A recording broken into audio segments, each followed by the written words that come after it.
I'm going to say two words to you, Mr. Duke, and I want you to say the first thing that comes to your mind, okay? Okay. You ready? Shoot. Jason Voorhees.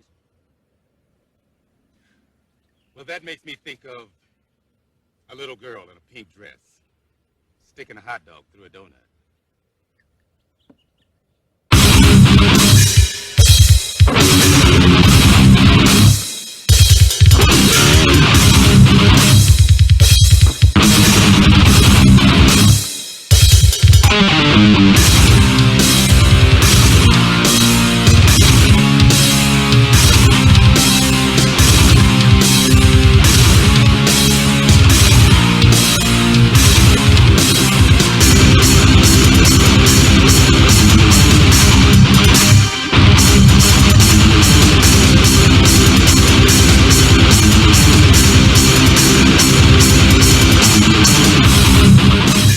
Hello everybody and welcome to the Ancient Slumber podcast, show number 34. My name is Chris Ward, internet extraordinaire, not really. And today I'm talking to Myron Schmidt. How you doing, Myron? Good, good. I just graduated from the School of Mystical Arts. I'm now a doctor. And I am training to be a reverend. Right. Or irrelevant, one of them. Right. Oh, Doctor of Mystical Arts. Oh my God. You've been watching Tiger King, haven't you? Yes, I have. I thought I'd heard everything. Doctor. When it comes to your country, you've never heard everything. What exactly is a mystical art, Chris? I mean, what is it?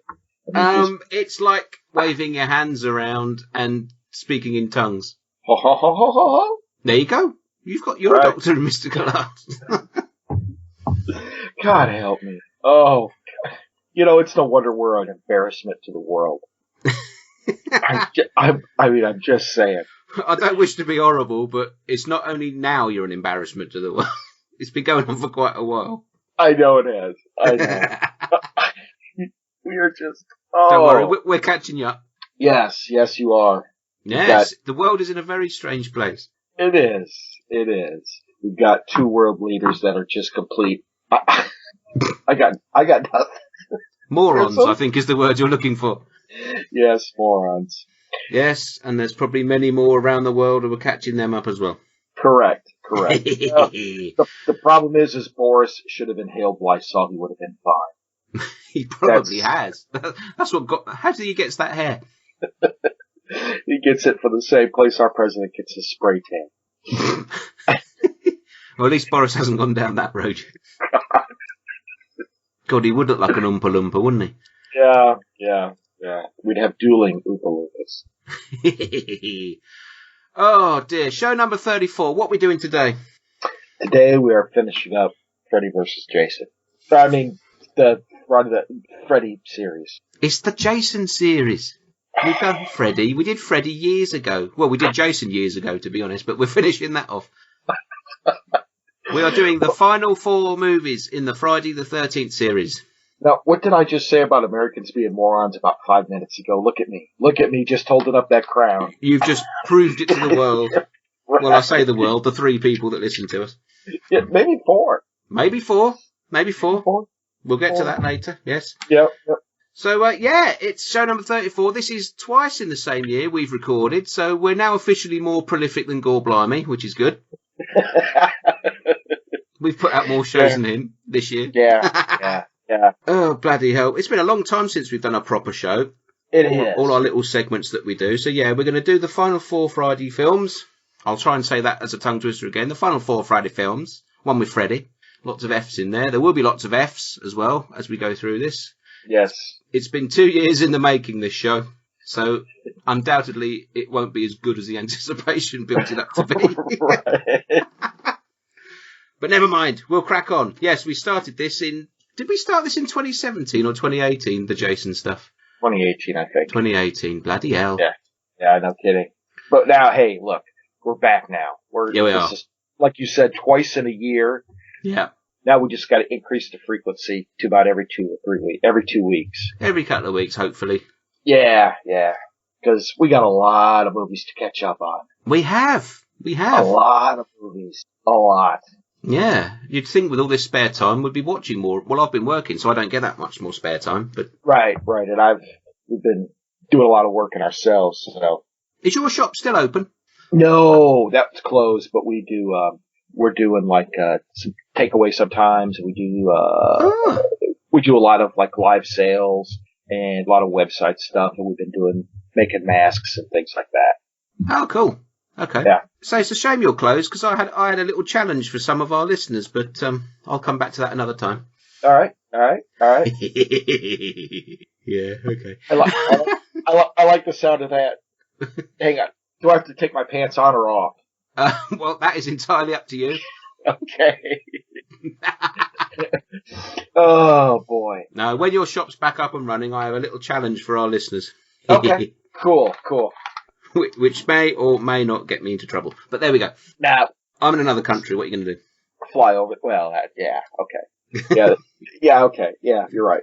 That's the one good thing about being in a lockdown is you can't do anything to it. You can That's insult correct. people online and then you can't go around and chase them because you're not allowed out. Right. Right then, what we've been buying. As we are on lockdown, it may be a silly question, but have you bought anything recently?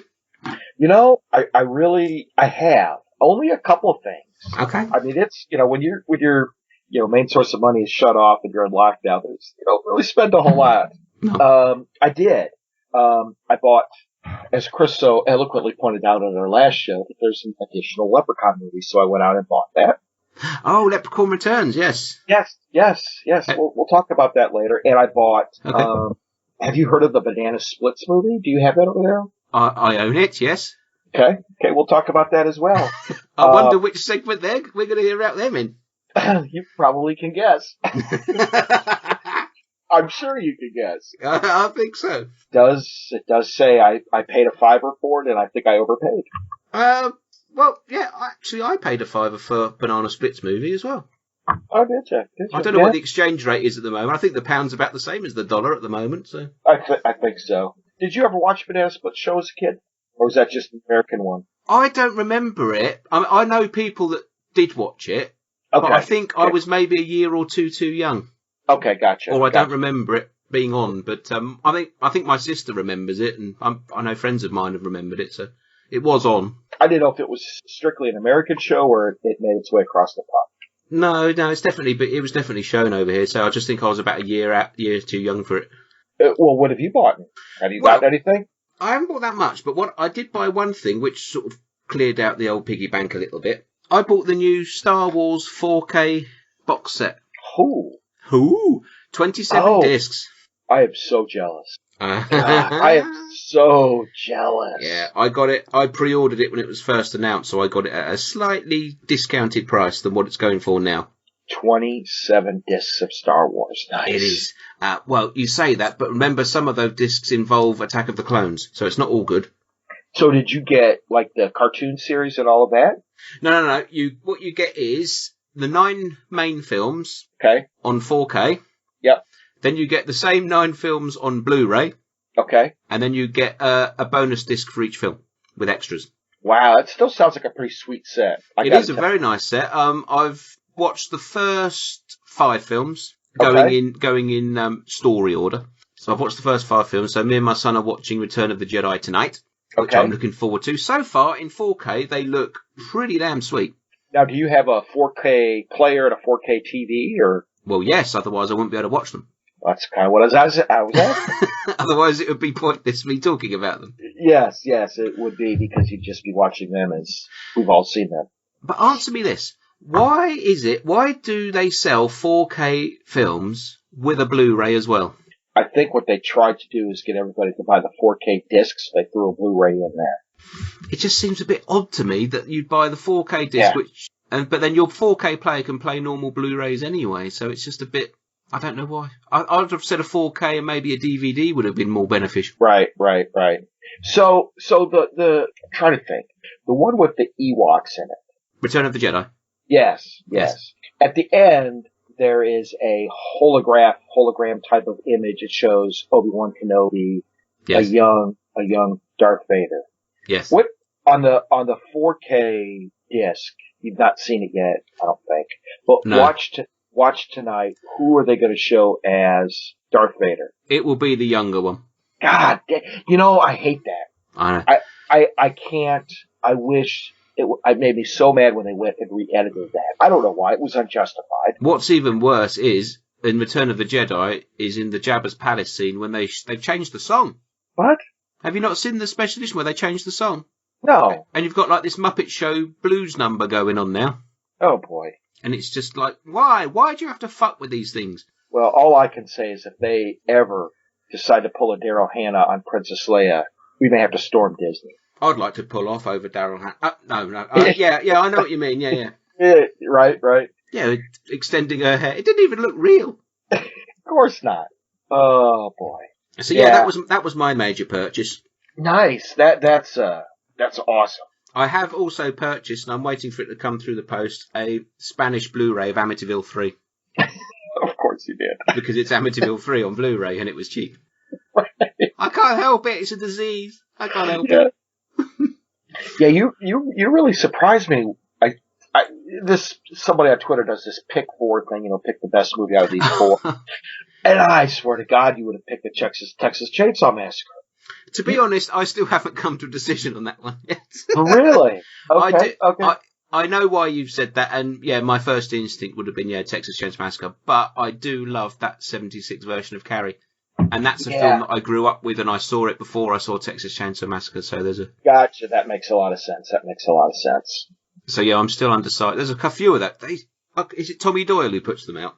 Yeah, I believe so. Yeah. Some of those ones he comes up with, you're just like, I can't fucking decide. Some of them are kind of hard, I admit. What was the other one you sent me over? It was The Thing, Yeah. Lost Boys, The Shining, and... Oh, there was one more, wasn't there? Yeah, there was. I mean, for me, that's no contest, but... I mean, definitely not The Shining, obviously. Yeah, again, but it's like, I love The Thing, but I love The Lost Boys as well. And it's like... I love The Thing more. That's super nostalgic for me. I saw it in a movie theater. Golly. Yeah, but then I think I saw The Lost Boys first on video. Oh, nice. Gotcha. So, it is one of those things where you have to sit... if someone sort of put gun to your head and say one, I probably would say... I mean, The Thing is the better film. Quote unquote better. Yes. But there we go. These are decisions we have to make. Yes, exactly. Oh dear. Well, that's all that then. So we're not buying too much because we've got to watch those pennies. Right. He says, having just bought the 4K Star Wars set. Yeah. Right. I'm not telling you what I paid for it. I've got a pretty good idea. The set that I'd like to find, but I know it's really expensive now, is the 50 Years of James Bond that came out a couple of years ago. Oh, I've got that. Do you? Yeah, the Blu-ray set, yeah. I think I was given that as a birthday present a couple of years ago. Oh, nice. Yes, that is a very good set. I've been saying that. I introduced my son to Goldfinger. What did he think of Goldfinger? Not personally. I mean, watching the film. Right. He loved it. He'd never seen any of the older Bond films. He's only seen the Daniel Craig ones. And I think he saw Man with the Golden Gun when he was younger. But okay, so what did he think of Goldfinger? He loved it. He thought it was really good. He really liked Sean Connery. And and I said, this is the one where it set the template for the series going forward, sort of thing. So he enjoyed it. He enjoyed it. Yeah. So we're going to work our way. We're not going to do every Bond film. He doesn't want to watch all of them, but we're going to watch the key ones. Well, the ones he doesn't want to watch, you want to tie him down and make him watch it. Well, I said to him, in order to appreciate the good ones, you've got to watch the rubbish ones as well. But of course, you do. You got to sit through those. Hey, speaking of Goldfinger, didn't the actress who played Pussy Galore just pass away recently? She did, Honor Blackman, yes. Yeah. She was a beautiful woman, wasn't she? Yes, she was. Yes. Oh, yes. Yes, she was. And she was, super classy, too. Oh, yeah. I mean, they're all classy, but she was They're all classy, but some of them wear a pointed bra a lot better than the others, didn't they? Yeah. She seemed to carry herself a lot better. No, she was a very beautiful woman. And she's older than Sean Connery. Get at, really? If I'm not mistaken, there's only been 2 Bond girls, or I say Bond girls, Bond women, who are older than their respective Bonds. Honor Blackman being one, and Monica Bellucci being the other. Which one was Monica? And help me out. Spectre. Oh, okay. I may be wrong. There may be one more. Something's niggling at my brain that there may be one more, but I know those 2 definite. Gotcha.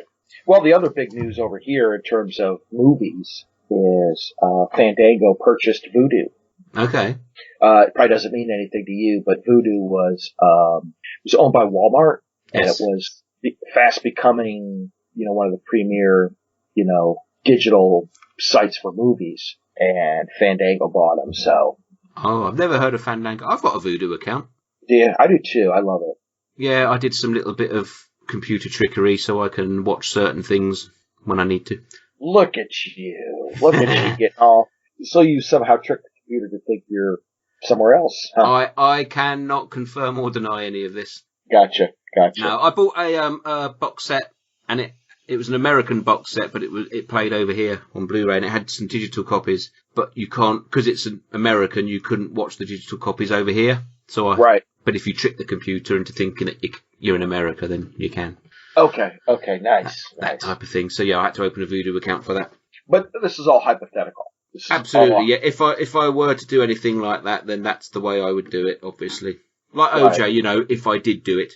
Correct. But it's all hypothetical. Chris would never do anything like that. I would never advocate anything like that, no. No, I wouldn't. Yeah. You can do what you like. I wonder if we could share. Could we share Voodoo accounts? Well, now you're asking. I don't know. Neither do I. To be honest, that's not very often a man asks me a question like that. Says me, who's just been on Twitter to gore blimeys, saying about extended uncut versions of things, and he replied saying, I like it extended and uncut. Mirror. To which I replied, well, that's me out then. Make of that what you will. I'd rather not. Oh dear. Oh. Anyway, right, should we move on? Yeah, let's move on. Let's do, because first time in 2 years, let's do some good, some bad, and some ugly.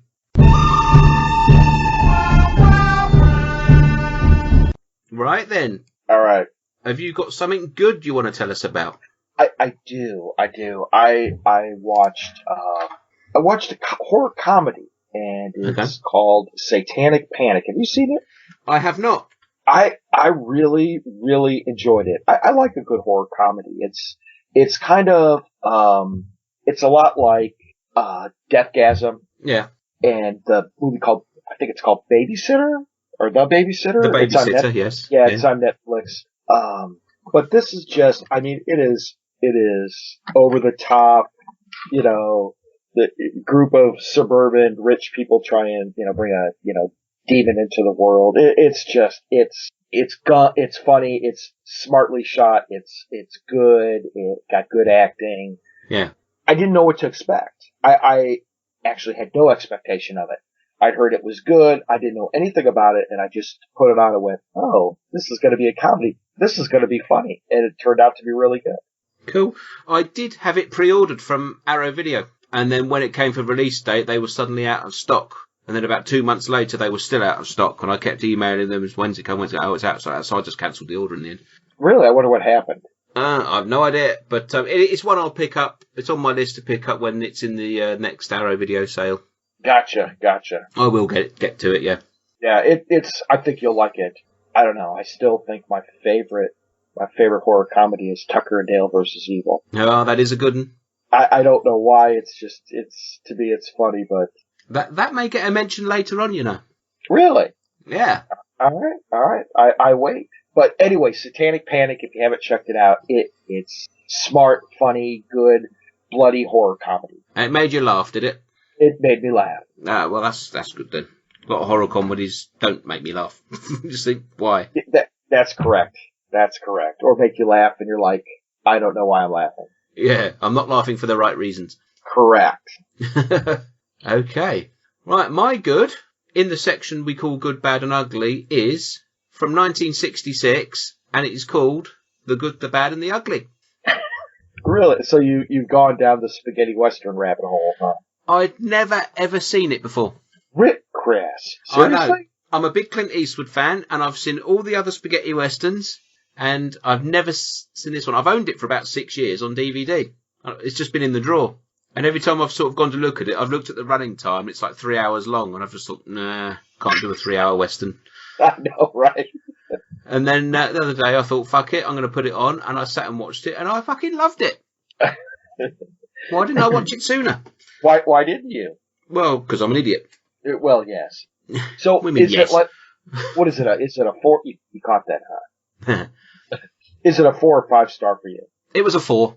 4, okay. I imagine if I'd seen it years ago and grown up with it and had the nostalgia with it, I might have gone more. But and it might go higher on subsequent watches. I'll watch it again. Okay. But it definitely a solid 4. Yeah. Gotcha. It's one of them cases where I've seen all the films that it's inspired, and I've seen all the spoofs and all that. So I pretty much know the story and everything else. I've just never sat and watched the whole thing before. Right. So yeah, that was it. Really, I expect everybody out there's seen it. So Yeah, nice. there you go. So give us a bad film that you've seen. Oh, God help me. Okay. So a bad film happens to be one of the ones I bought, and it is the Banana Splits movie. I thought that was the way you were going. Honestly, I don't know. I don't know where to start with this one. When it came out, or when I saw the trailer, I was kind of excited. I thought, this is great. Then I'm watching it, and I'm like, okay, this is good so far. We're there. Wait a minute. Spoiler alert. Fucking robots? Are you kidding me? Robots? That's where we're going? Out of all the avenues that horror movie could have taken, fucking robots. Yeah. Oh my God, it's almost like they just phoned it in from there. It went. I really like the idea of it. I love the idea of taking like a kids' TV show and just making it into an 18 rated splatfest. Right. I love that. Here I thought it was going to be 4 guys pissed off that they're going to get sacked and decide it's killing time. Yeah. And just go after people in the outfits. I can't wait for the X-rated version of Rainbow. You won't even know what that means, but the British over here would love that. Zippy and Bungle going mad. Oh, Jeff. Yeah, all that, yeah. Zippy, stop messing about. Oh, you alright? Have you had a stroke? Sorry. Have you fallen? Hit your head? It's a kids' TV show with a blatantly homosexual pink hippopotamus called George and a lemon-headed thing called Zippy. And they just... Oh, Zippy, he just talks like this all the time. Like that. And then George always goes, oh, stupid Zippy. Yeah, it's a weird... Yeah, don't worry. But out of all the routes they could have taken, they went robot. Yeah, a bit of an anticlimax, really. Yeah, big time. Some of the violence is good, though. It is. But yeah, I didn't really like it that much, to be honest. I can't remember what I scored it. I think about 2.5 stars, I think, on Letterboxd. Right. It was, a nice idea, but I just think it was a little bit, They had the idea and then just sort of made the first draft that they came up with. Oh, God, it was so bad, Chris. So bad. And I wanted to like it so much. I'm thinking this is going to be exciting, and they left it open for a sequel. We don't need a sequel. I don't think that'll happen. Whoever's listening, we don't need a sequel. I saw what you did there at the end. We just don't need one. No. Stop. You don't need a sequel. Bear in mind we're doing a show about 12 Friday the 13th films. Right, yeah. But there we go. Okay. Did I say my bad? No, I didn't. Okay. I haven't watched anything that's actually been that shit recently, to be honest. I went through my letterbox list, and the one I came up with is An American Werewolf in Paris. Oh, God. From 1997. Yeah. I literally put it on for some background noise because it was just there, and I thought, well, I haven't watched that for a while. It's not good, and I guess if they called it something else, I might like it a little more. But it's the connotations towards the John Landis film is just like, no. Right. The CGI is shite because it's 1997. It is. I think you hit the nail on the head with that one. It's just the title implies that it's like American Werewolf in London. Yeah. Which it's nowhere near like it. And nowhere it's not. No. There's plenty of boobs in it, which is nice. True. You can never go wrong with that. No, that's very true. But, it's, it's the usual 3 American douchebags on fucking tour in Europe, and they meet a girl and she's a werewolf and blah, blah, blah, blah, blah. It would have worked better as one of them Howling sequels, I think. It sounds about on par with some of the Howling sequels I've seen. Yeah. I don't even know if I've seen all the Howling movies, to be honest. I have. I'm sorry. Yeah. I won't make that mistake again. What is it? Is it Howling 3 where they give birth? Is that the one I'm picking up? Yeah. I've got that on Blu-ray. I won't hear a word against Howling 2, though. It's been so long. It's been so long. It's one of the best, worst films ever made. Certainly is better than the Banana Splits, I bet. Yeah. Sybil Danning bursting her top open 17 times in the closing credits. That's a thumbs up from me. Oh, dear God. So, yeah, American Werewolf in Paris. Yeah, it's... If you were sat at home on the sofa late one night and it came on and you were too pissed to get up and turn the channel over or anything... Get up to turn the channel over. Is it 1983? And, yeah... Right. It might be worth to sit and watch and fall asleep to, but that's about as good as it gets. Gotcha. I was not a fan of that one either. No. Okay. What about Ugly then? What's an ugly film? Well, I think I know already. You know already it is. It's apparently, as Chris told me last week, they made a Leprechaun's Returns. So as I was browsing Walmart one night, no, I'm sorry, not browsing in America, as I was Target shopping for necessary items, I happened to walk past the movies and I happened to see Leprechaun Returns. So I got it. And it is necessary. And I absolutely didn't hate it. I said you wouldn't. It's, here's kind of where I thought, oh God, Chris is crazy. I honest to God thought I thought he was crazy. That's not the first time you thought that. Correct. When the sorority sisters of the Alpha Upsilon house decide to go green, and I'm just like, sorority house, Leprechaun, oh God, where are we going? It's nothing like you'd expect. It's not the bra panty pillow fight type of sorority. The sorority is just, it's a backdrop. There's no focus on the sorority at all.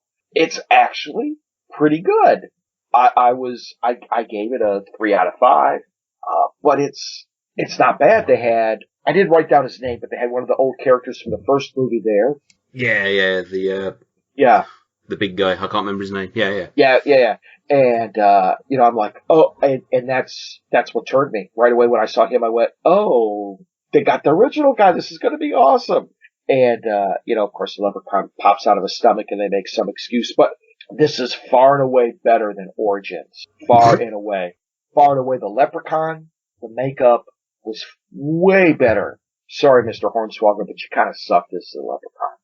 I mean, let's just be honest. I think it's the best Leprechaun film. What? I think it's the best one.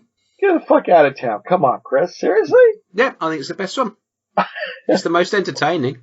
It's not bad. I will admit it is not bad. The gore's good. I don't know. That first one is so nostalgic for me, though. Oh, yeah, there's a nostalgia to the first one. But have you actually watched the first one recently and judged it on how good it actually is? No. Well, there you go, then. No. Leprechaun, if you put them both in front of me, and that's the one I'll go. Actually, I bought the DVD double pack, so I've got Leprechaun and Leprechaun Returns in it. So I can watch them both. Did you not own the Leprechaun movie before? I did have a Region 1 DVD that had them all on, but I think I've sold that now. I've got them all on Blu-ray. Sorry. Well, yeah, well, there you go. You own them on Blu-ray. I think it cost me like $9. Yeah. You mean the budget of all the sequels? At least Which is the one where he goes to Vegas? Is that the third one? Yeah, but even that one's all right. Even that one's better than the space one. Yeah, I can't even remember Leprechaun 2. I can't be doing with Leprechaun in space. I don't even like the hip hop ones afterwards. They're terrible. In the Hood, yeah. Oh God. The one with Ice-T's watchable, but that's about it. Right. But yeah, on Origins is crap. It's terrible. It really is absolutely terrible. But believe it or not, this was an enjoyable movie. You were absolutely right about that. Yeah, that's great. Right. I gave it 4 stars. I reviewed that. Yeah. For Flickering Myth, I think. Maybe. Can't remember. Yeah. Okay. My Ugly is a sequel as well. Oh, it is? Okay. It is. It's a first time watch. I watched the whole series for the first time. And this is the one I picked out, which you probably know it. It's from 1987, and it's called It's Alive 3, Island of the Alive. God, it's been so long since I've seen those. I mean, like a long time. I'd never seen any of them. Really? No, see, I'm a bit of a Larry Cohen fan, but I'd never seen It's Alive, and I saw the DVD set going really cheap on eBay, so I picked it up, and yeah, I wasn't that enamoured by the first one. It was okay. Second one was a bit boring. Okay. It's Alive 3, I really enjoyed. Although it is, I've put it in ugly because it's quite a grimy, gnarly little film. Right. But I mean, you can't go wrong with Michael Moriarty, can you?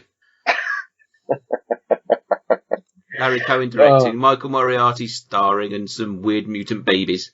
Yes. It's the island one, right? You said. Yeah. It's got the bounty hunters and lots of explosions, lots of guns, and babies flying out the trees, and stop motion babies in court. Yeah, it's I don't know how if I'll revisit them that often. Because It's Alive came with quite a pedigree. I think it's quite a popular one, that one, but it was okay. Yeah. But the third one was the most enjoyable. Right. So yeah, that was it really. Not a lot else to say. Yeah, nice. Maybe at some point we'll talk about that series as well. We might do. There is a remake, which I've never seen. It's supposed to be terrible. Okay. I've seen copies of it on DVD floating around for about £1, so I might pick one up. Oh, dear Lord. Somebody remade It's Alive? Yeah, apparently it's a big CGI baby. So what could possibly go wrong there? Nothing. Nothing. Could go wrong. No. I expect 5 out of 5. Yeah. Oh, God. Yeah, okay. Oh boy. Should we move on? Yeah, let's Should we move on to our main feature? Let's do it. Let's play a trailer.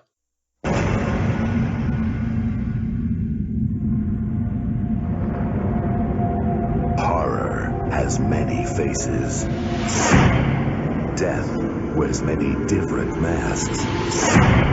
But pure evil wears only one. And this is your final chance to see it.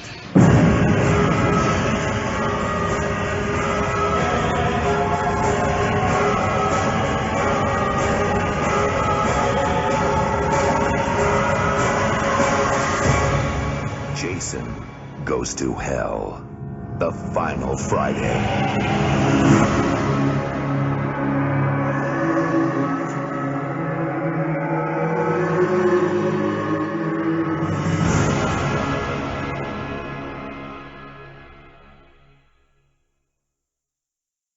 Okay, Jason Goes to Hell, The Final Friday from 1993, directed by Adam Marcus and starring John D. LeMay, Carl Keegan, Kane Hodder, Stephen Williams, Stephen Colt, Erin Gray, Leslie Jordan, Andrew Block and Richard Gant. Synopsis for this one.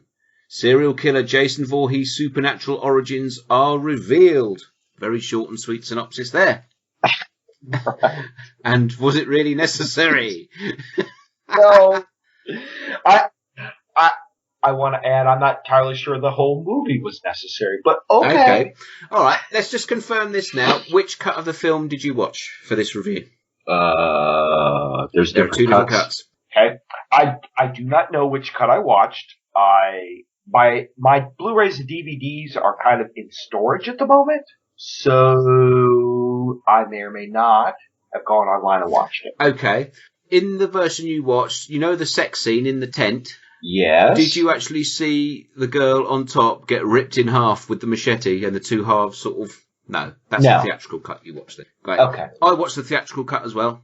The only reason being, in the UK, the only version you can get is on DVD and is the director's cut, which I've seen loads and loads of times. But I wanted to watch this Blu-ray. I've got the American Blu-ray from the box set, and it's the theatrical cut, and I just wanted to see what it looked like on Blu-ray. Gotcha. This purposes, I watched the theatrical cut, and the theatrical cut is the worst one to watch. Oh, well, that could account for the... Yeah. Carry on. Okay. Right. I first saw this film back in 1993 on video. It had been a few years since Jason Takes Manhattan had come out, and then this sort of popped out of nowhere. I remember me and my friends rented it 2 or 3 times over the course of a month, and we watched the hell out of it. And, I liked it in 1993. I never loved it, though. How old were you in 93? 16, going on 17. So maybe you had a drink or two while you watched it. Did that help you liking it? Yeah. Yeah, I'd have been, seriously pissed. There you not go. that I'm recommending drinking under the age of 18, of course, but Of course, it was the time. It's what we did. It's a different time. We grew up at a different time. Exactly. Oh yes, there was lots of drink involved. It's just one of those films that at the time it was like, you get your mates together. What should we stick on? Oh, let's stick on Jason Goes to Hell because there was some good kills in it, and it's a Jason film. Looking at it now, it's shit, innit?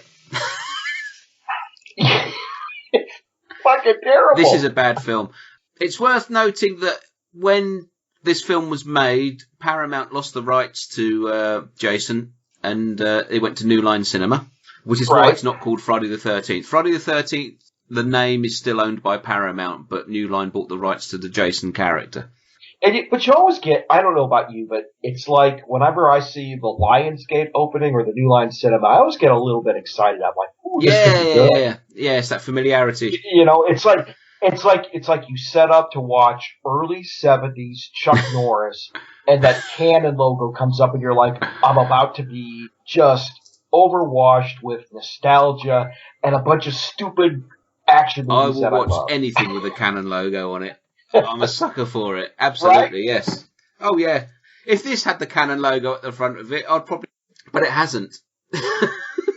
Yeah, but it does have the New Line logo. That's about the only thing to get excited about. Kane Hodder's back as Jason, obviously, which is great. I don't like the look of Jason in this film. He looks like he's got too many layers of padding on. Yeah, and this is the grunt. Yes, he does grunt in this one. Yes. Which I'm not that bothered about that.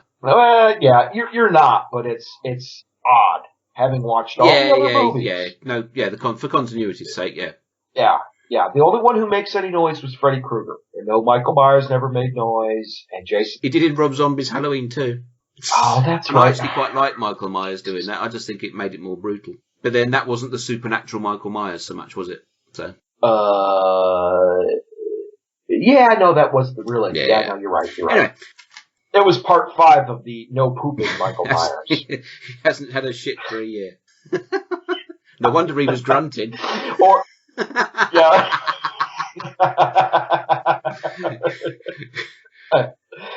Anyway. God. Now, I will say this, okay? 4 minutes and 30 seconds into Jason Goes to Hell, we have female nudity. And I was completely on board, loved the character, it's like, this is awesome. And then we get to the next scene, and I'm just like, okay, where did this come from? Yes, the beginning of this film's great. It leads up to Jason being sort of blown to bits by the SWAT team, which is great, which sort of says, well, obviously the FBI are now aware of Jason Voorhees. We've gone national now. Right. Commandos is what I wrote down in my notes. You go into this is part 9 of a series. I think we're allowed a little bit of a tongue-in-cheek look back at itself, isn't it? Well, we're going to get to tongue-in-cheek when we get to the next one. But this one tried to do tongue-in-cheek, and it just got stupid. Yeah. You've got that autopsy scene, which is where it starts to go wrong, is when he's not a doctor, what do you call it? The mortician is played by Richard Gant from Rocky V. Yeah. Yeah, he picks out Jason Voorhees' heart and takes a bite out of it. Because you would, wouldn't you? Yeah. Looks like a nice little bit of rump steak there, a little bit crispy on the outside. Just how we like it. Yeah, let's take a bite of that. Yeah. From then on in, it's just weird decision after weird decision to get us to a point where we're near enough crossing into Evil Dead territory with the Necronomicon. Fuck knows how did that appear?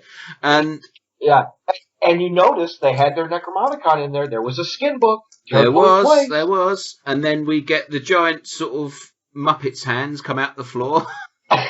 and someone appears at the end, but we'll get there in a minute. But, this is a weird film. They try to explain about Jason Voorhees' evil, and that he goes from body to body in a little worm that looks like the baby from Nightmare on Elm Street 5. If that's the case, why is he in the padded fucking boiler suit with a half-broken mask if he can just go from body to body?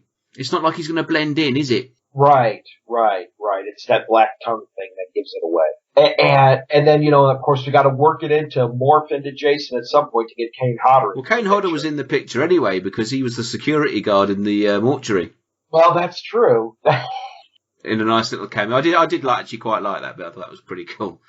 But, yeah, it's a possession movie, really. And he goes from body to body and only a Voorhees can kill a Voorhees. And I don't think this is what Sean S. Cunningham had in mind when he wrote the first one. No. And then Stephen Williams pops up as Creighton Duke. But, the funny thing is, Sean Cunningham produced this movie. Which meant he signed the checks. Right. Oh, God. Yeah, Stephen Williams pops up as Creighton Duke. I actually quite like Stephen Williams in a lot of things. He normally plays a cop or something. He's a cop in the Blues Brothers, in the car that flips over in the shopping mall and all that. And he's horrible in this. He's absolutely awful. I get the feeling they told him he was going to be some sort of Rambo type figure, and if it's successful, we'll make another one, and you can be. And no, he's just shit. He breaks that bloke's fingers for information. Why? How is he going to help you now when you've broken his fucking hand, you idiot? What? Oh, God. It's just some weird character choices, weird decisions. I know people's biggest thing about this. That doesn't bother me because he's in it at the beginning, he's in it at the end. Right. It's just the bit in the middle. It's Adam Marcus directed and wrote this film. He was in his 20s. He was a fan who was basically given free rein to do a Jason movie, and this is what you get. Right. And this is why I've always said. Somebody actually asked me the other day about what was it? It was about some ideas for a Nightmare on Elm Street film, and I said I'm the worst person to ask because it'll just be people. It would just be everything you've seen already in one film, and it'll be shit. It'll be shit. Right. Exactly. Yeah. That's almost what it looks like is a fanboy directed movie. Well, that's what it is. And, yeah, it's just not very good. The director's cut improves on the theatrical cut a little bit.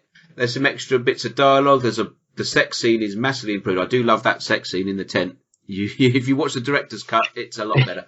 But it is good because Jason's machete comes in and goes through her body while she's straddling that guy, and then he just rips it upwards, and the two body halves just like fall apart. But it's really well done. It is really well done. It's a really good kill. But that's it. It's just not very interesting. No, it's not a Friday the 13th film. It's like an idea for an Evil Dead film, and they've gone, let's put Jason in it. Right. John D. LeMay's the main guy in it. He's okay. He was actually in the Friday the 13th TV series as another character. He's all right, but there's no. I don't know who we're supposed to get on side with because all the other characters are pretty faceless and horrible. Yeah, I don't know. And saying the Muppets come out at the end and drag Jason down to hell. Yes. And then we get the shot that everyone likes in this film. Jason's mask laying in the dust, and out comes Freddy's arm from the ground, grabs it and drags it back in. Now, two things to say about that. One, you can tell that's a rubber glove because the blades bend when he drags the mask off. Two, that's Kane Hodder's arm. So Kane Hodder has technically played Freddy now. And let's be honest, we got Kane on set. Hey, Kane, we need your arm. Come here. Just the forearm, though. Not his bicep will be considerably bigger than Robert Englund's. So, Right. But that is actually the best bit of the whole film. Oh. Yeah, it's a weird one. I don't hate it, but I don't know whether that's because of my memories of watching it as a drunken teenager and just watching it over and over. Well, I will tell you this. As a middle-aged horror fan that watches this for the first time, it gets a solid 2 out of 5. 2? Interesting. Yes. 1 is because of the nudity at the beginning. 2, because of the scene with the mask at the end. Rubber blades and all. Rubber blades and rubber tits in that nudity at the beginning, I think you'll find.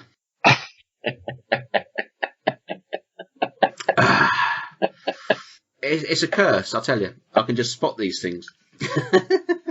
Right, you gave it 2. I also gave it 2 broken fingers out of 5. Oh. Yeah, bit of nostalgia because I enjoyed it when I was a teenager. I like the sex scene in the tent in the director's cut is great. And the Freddy bit at the end. Oh, but if you were going to do a Friday the 13th marathon, you can easily skip this one. I think Yes. I think the producers have skipped it. It rarely gets mentioned in the timeline at all. And I am sure somewhere Sean's wishing he didn't put his name on it or something. Yeah, they did drop the idea of the Voorhees killing a Voorhees thing from here onwards, which is probably best. Interesting to note, there is a documentary coming out about this film, which I will watch again, because it's one of those things where, you know, the making of it's more interesting than the actual end result. And this isn't my least favourite of the series, but it was until another one came along. So I'll leave that hanging until the end of the show. Yeah, until the end of the show. Oh, God. So. Okay, so we can now move on to Jason X. Let's play a trailer, and then we'll get into it. In the year 2455, on a routine training mission, a team of students is about to discover a life form frozen in time. Wow. They're on their way back. Prepare for docking and power up the lab. You brought him on board? Everything's under control, man.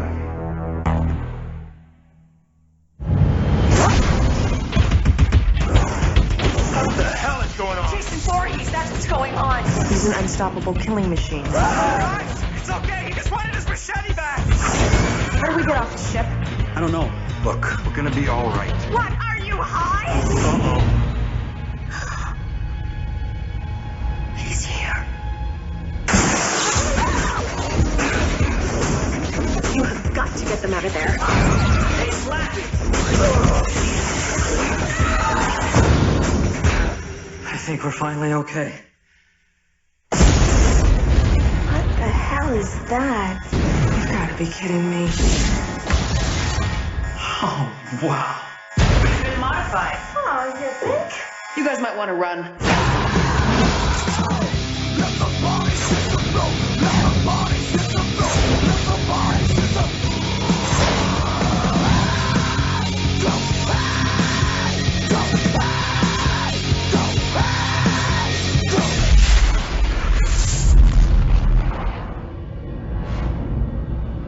I don't think he's out there. Why don't you just stick your head out and have a peek?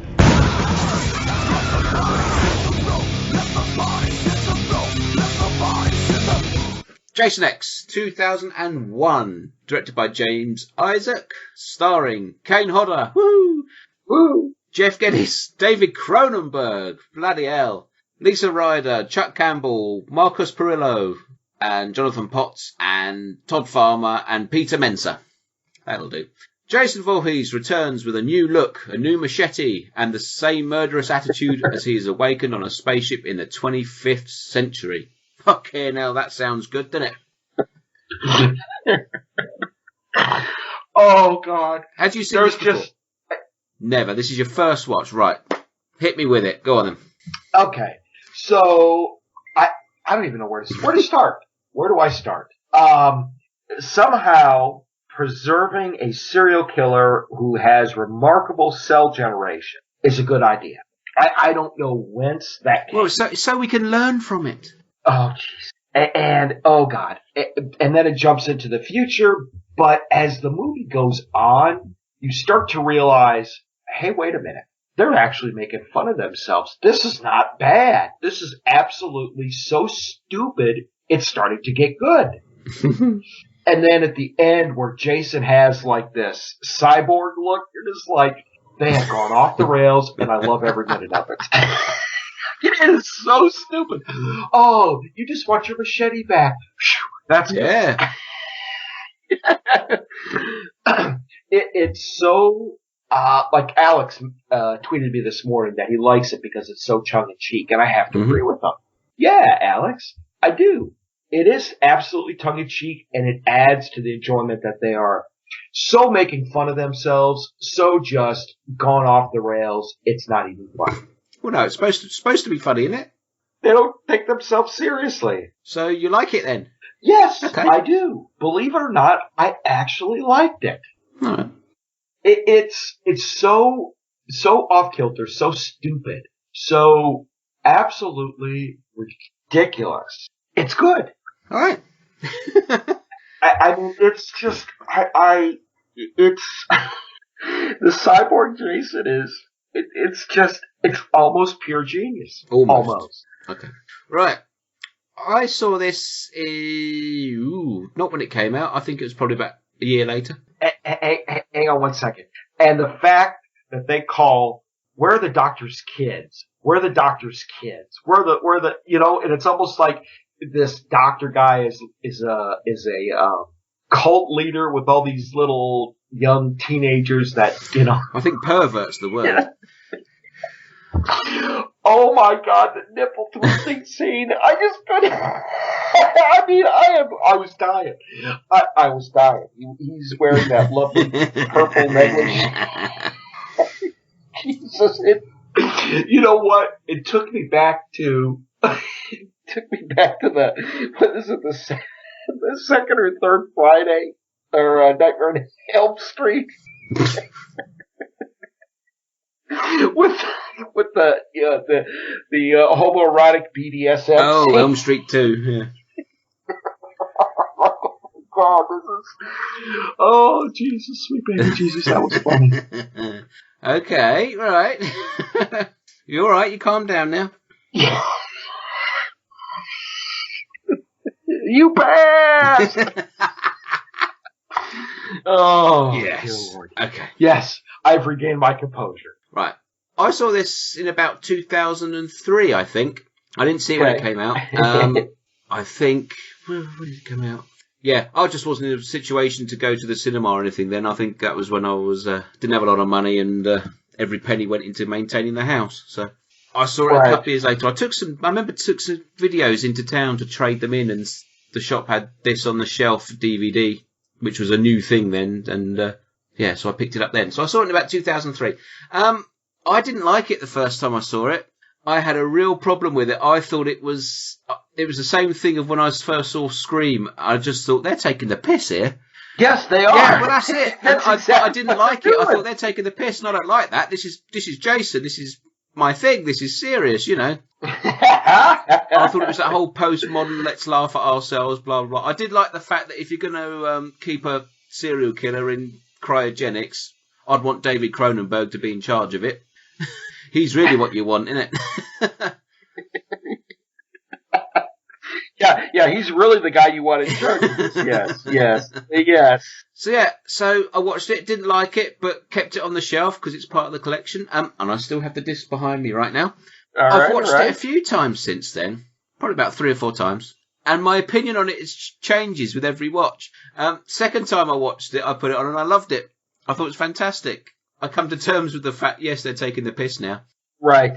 And I picked up on that right away, and that led to enjoyment. It does help with the enjoyment. What was I going to say? Yeah, this is my first watch on Blu-ray. The Blu-ray does look pretty good, actually. I think the effects are really good. Some of them obviously, it's CGI. It dates a lot of it. We know that. But I still think, given what they're actually trying to do with it and the fact that it's a fairly low-budget film, I think it holds up quite well, visually. Especially there's lots of oozing liquids and, bits being chopped off, this, that, and the other.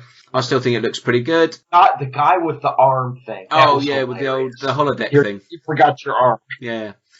One of my favourite kills in the series is when he freezes that girl's face off and then smashes it on the counter. I think that's a brilliant kill. I think that's really inventive. Yes. Kane Hodder's fantastic in it. He doesn't look quite so puffy in this one as he did in the last one, which is better. Right. He's got that 1980s Michael Jackson jacket look going on with the zippers and clips. Am I wrong? Yep. Am I wrong? No, you're not wrong.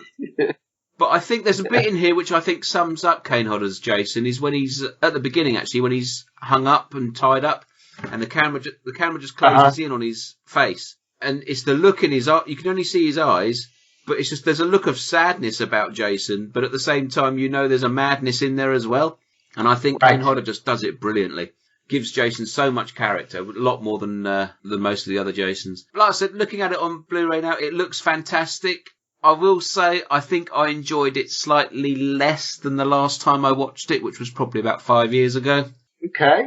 Maybe just because I've seen it so many times now, I don't know. I thought it was fun. I thought it was, you go into it with an open mind and say, yeah, they're taking the piss now. I think it's fine.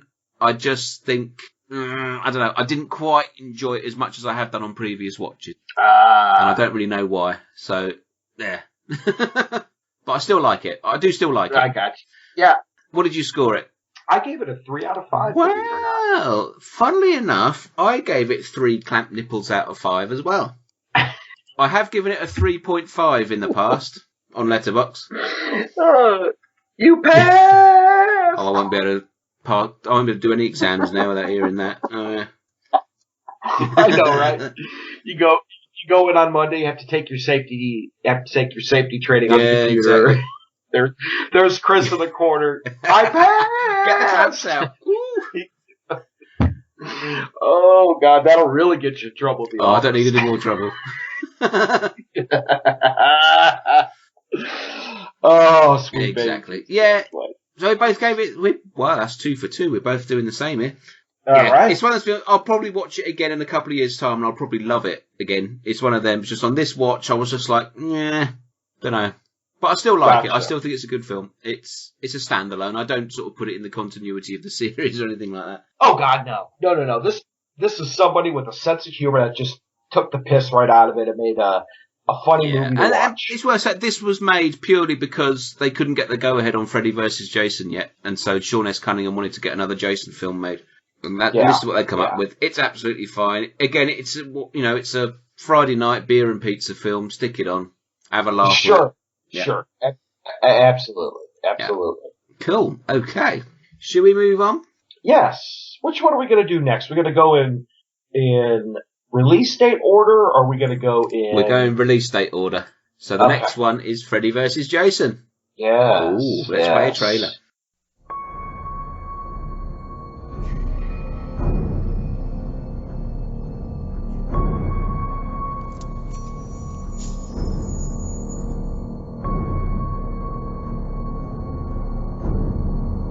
Warn your friends. Warn everyone.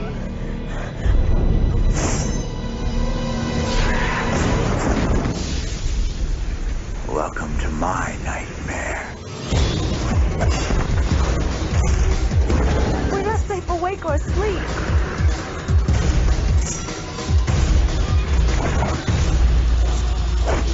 Why won't you die?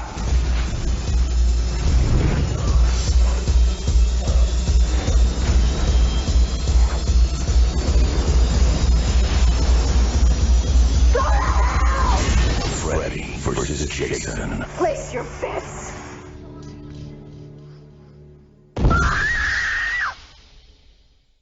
Right then, Freddy vs. Jason from 2003. Blimey, long time ago. I know, right? Yeah, directed by Ronnie Yu, starring Robert Englund, yay! Ken Kersinger, Kelly Rowland, who? Jason Ritter, Monica Keenan, Chris Marquette, Brendan Fletcher, Catherine Isabel, Tom Butler, David Kopp, and lots of other people that you've probably never heard of. The plot, according to IMDb, is Freddy Krueger and Jason Voorhees return to terrorise the teenage population, except this time they're out to get each other too. That sounds really good, doesn't it? Yeah, sort of. Yeah, sort of. Okay. Did you see this one in theatres? No, I did not. Me neither. I did not. I can remember I didn't even know this was coming out, and I just saw a trailer for it on the telly one night. Right. I was like, fuck, they've made it. It's out. But I didn't go and see it. Yeah, exactly. It's I remember the trailer, and I remember me rolling my eyes going, oh boy. It's a weird one because I've got to be honest, I never really wanted Freddy versus Jason. I didn't. Yes, I know what you mean. It's not something I thought, oh wow, I've got to see it. And even at the end of Jason Goes to Hell and the Freddy glove comes out, and you go, oh yeah, it's gonna happen. But maybe if it had happened back in the 90s, I might have been a bit more excited about it. Right. I think you hit the nail on the head on that one. Yeah. Yeah, it just waited way too long. It waited way too long, and my thing is, when you look at the special features on the DVD, it shows you some of the rejected plots that were picked, and I look at them and think they're actually better than what we got.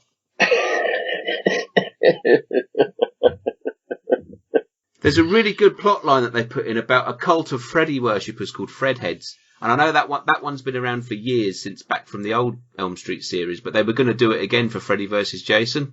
So it's an idea that keeps coming back. And I really like that idea. But, yeah, that was rejected. And instead we got this. Did they steal that for the Halloween thing, I wonder? Did they steal the Fredheads for the Cult of Thorn? It may have been around before the Cult of Thorn.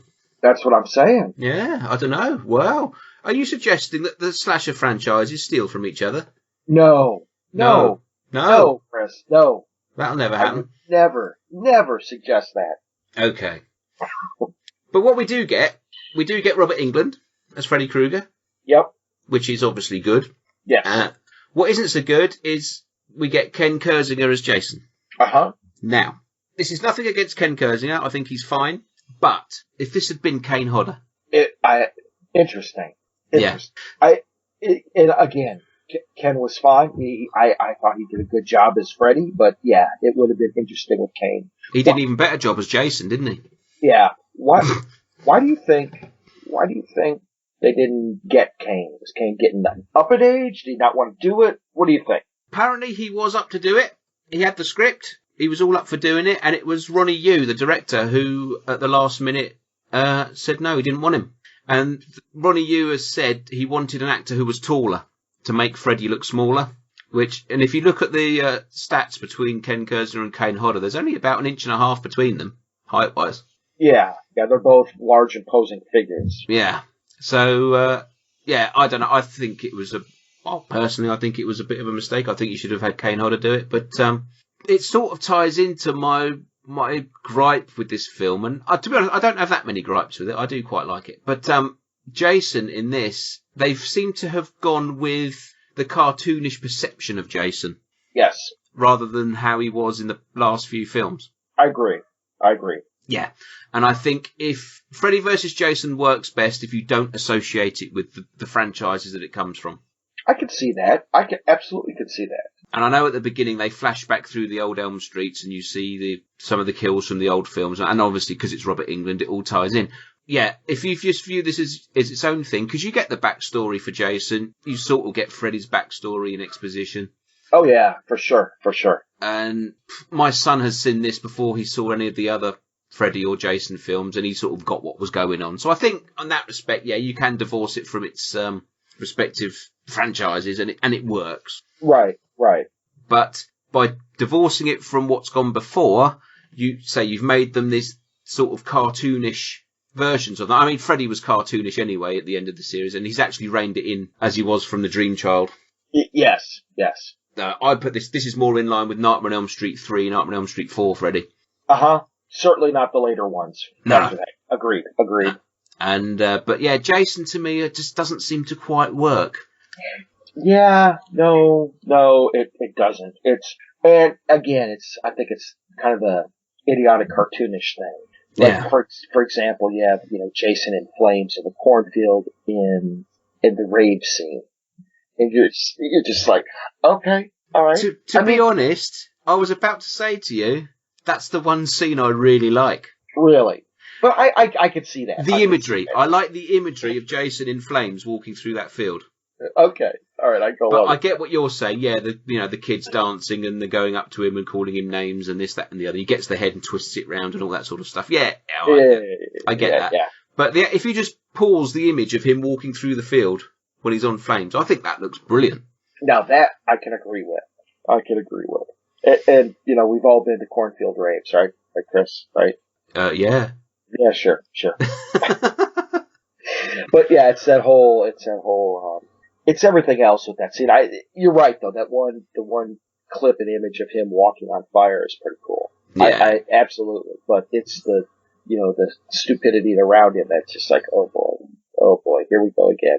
Yeah. But having said that, this is not a bad movie. No, it's enjoyable enough. It is absolutely not a bad movie. I mean, when we get to the overall rankings, you'll see it's not a bad movie. The trouble with Freddy vs. Jason, and it's the same thing with Jason X as well, is they came out in that period of the early 2000s where they were trying to sort of resurrect some of the slasher films. They had the new technology with the CGI, which you look back at it now and it's bloody awful.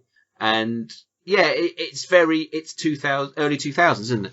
Yes. You have a new metal soundtrack, or metalcore, or whatever you want to call it, Kill Switch Engage, all that shite. And then teenagers who are these teenagers likeable? I don't think they are. No, they're not. My favourite one was played by Catherine Isabel, and she gets off fairly quickly. There are very few likable characters in this whole movie. Yeah. Again, it's the age-old problem of you end up rooting for Freddy or Jason, and you're supposed to root for the people. Yes, that is correct. Let's go through some of the characters here. You've got Monica Keenan as the main girl, Laurie Campbell. Yep. She's okay. Yep, she's okay. She got a couple of stupid lines, like, Jason was killed by water, Freddy by fire. How can we use this? I wonder. I know. Yeah, the fact that Jason has been in water in every single film and it hasn't really bothered him, apart from when he was chained down to the bottom of it. And he really didn't bother because he just got resurrected. Because he just swam straight out as soon as he could. So right. It's suddenly a problem. But right. Yeah, but she's okay. You got Jason Ritter, son of John Ritter. Yep. As well. Don't like him at all. Nope. No, didn't like him. Horrible, boring. He was a last-minute replacement for somebody else, so I believe. So it may not be entirely his fault, but there you go. You got Brendan Fletcher as his friend Mark, who I think is overacting to the point of embarrassment. Well, he's the one who turns up at the school and starts doing the 1, 2, Freddy's coming for you thing. Yeah. And you think, let's be honest, it's Freddy versus Jason, so overacting is not necessarily You've got Robert Englund doing that for you. You don't need anyone else. True. You got Kelly Rowland, who, from Destiny's Child, who were obviously a big thing at the time. Yeah, to be fair, I cheered when she got killed. Yep. Yeah, she couldn't got killed fast enough. And actually, that's a good point. One thing that is very symptomatic of this film, and I know a lot of people have a problem with this line when she calls Freddy the F word. Yeah. And a lot of people have complained about that, I've heard online. I suppose with good reason. But, there are bits in it. There's lines like that, and there's another bit later on where Freddy calls Jason an arsehole, and you think, it's film language, I get it, people say these words, but it doesn't fit in this film. No, again, I think you over the top, overacting, to the point of it not being funny, to the point of it being, of course Robert Englund does it. Yeah. But it's funny. It's for him. It's funny. It's within the universe. Yeah. This is just it's like you're trying to force a square peg in a round hole. Yeah, it's weird. But she gets macheted by Jason into a tree, which, quite honestly, if he didn't do it, I probably would. Not with as much force, but and we also get Chris Marquette in there as well. Who I actually like Chris Marquette. He plays the dweeby one. Oh, yeah, I know what you're talking about. Yeah, I like him. He's in a few films. He's in a really good giant insect film called Infestation, which I really love. But, he's okay. He does the role that he normally does. So, but yeah, it's a bit of a mixed bag when it comes to the kids in this one. Yeah. It's a lot, I just didn't care about any of it. None of them. No. You just gotta, okay, go away. What was your favourite kill in this one? I did not. I didn't write it down, and I don't remember. I don't remember. I don't remember, Chris. It was. I enjoyed the movie, but I just don't remember. What was yours? Well, I'm glad you did your research. Yeah. Oh God, help me. The one I like, and it didn't feel quite right, but I quite liked it. Was the one where Jason stabs the guy in the bed and then folds the bed in half. That was like early on, wasn't it? That was that was that real arsehole guy. Yeah. But when he was stabbing him with the machete, it didn't feel like Jason to me. Do you know what I had in? I thought it felt like Rob Zombie's Michael Myers. Oh, that's interesting. If you look in Halloween 2, the hospital kill where he kills that nurse. Yes. That's what I thought of. Yeah. I could see that.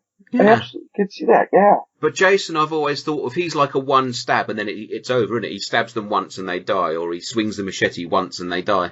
Right. So watching him repeatedly stab that guy with the machete, I was like, this isn't Jason. Right. That's more Michael Myers. But I like the kill. Visually, it worked.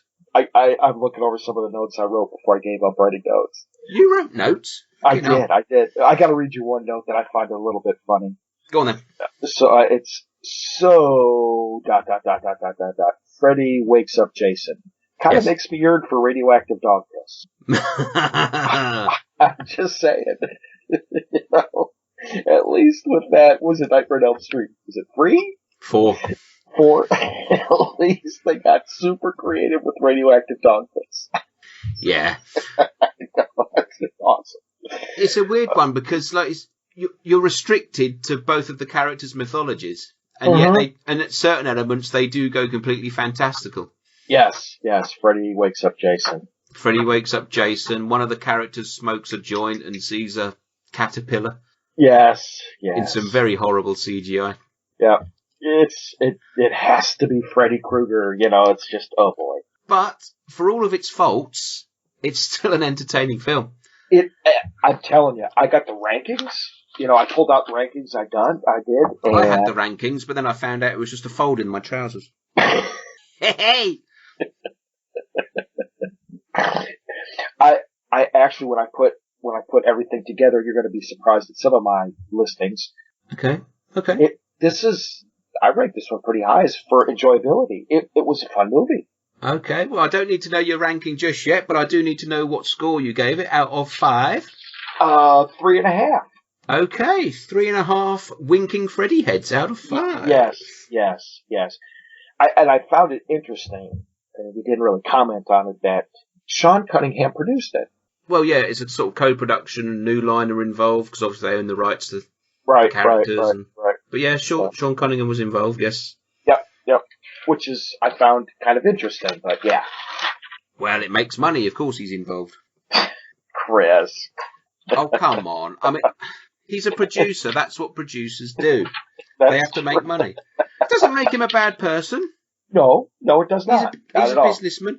To be fair, I've got to confess, I always like Sean Cunningham. He always comes across well in interviews. He does. When you see him in things. And he would be the first to admit this. He's a producer. He's there to make money. Yep. He's not going to back a horse that's not going to win, is he? So No. So you could say the same about Bob Shea in the Elm Street series. So that's true. And he made a lot of money. Exactly. That's what they're there for. But I would say they are two people who do like the product that they've come up with. Yes. Whereas you get those producers who can't stand it, but they keep doing them because they know it makes them money. Correct. Hence why we haven't had a bloody Jason film for 10 years, because Sean Cunningham's going through the courts with Victor Miller, isn't he? Yeah. Yep. But there we go. Okay, so you gave it 3.5 winking Freddy heads. I gave it 4. Did you really? But I'm not surprised. I toyed with 3.5, and I was like, actually, but I went more for enjoyment on this one. I could pick holes in it all day long, but I do enjoy it, and it is pretty much a go-to when I fancy a sort of Freddy film, but I don't want to get bogged down in the franchise sort of thing. Right. So, yeah, I do give it a 4. I've watched it probably too many times now to be really objective about it, but yeah, I enjoy it. It's a solid 4. Yeah, nice. It's a solid 4. Right then, let's move on to our final one, and this is from 2009, Friday the 13th. Let's play the trailer.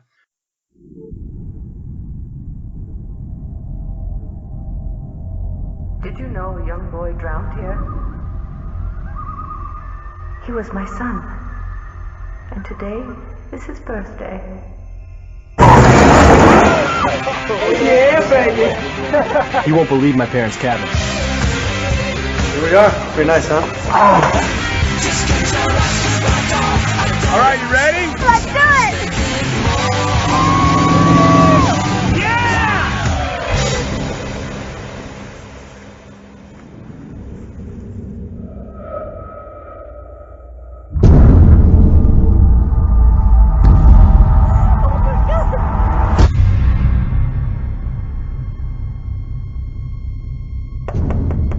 I'm not from around here, but I'm looking for my sister. She's gone missing. Have you seen her? She ain't missing. She's dead. People go missing around here, they're gone for good. There's something out there.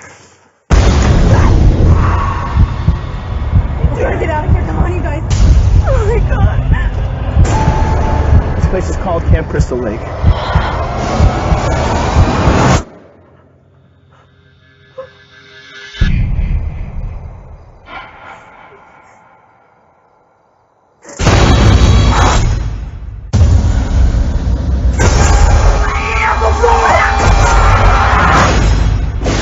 Are you in there? Police, open up! Help! We got the guys killing everybody!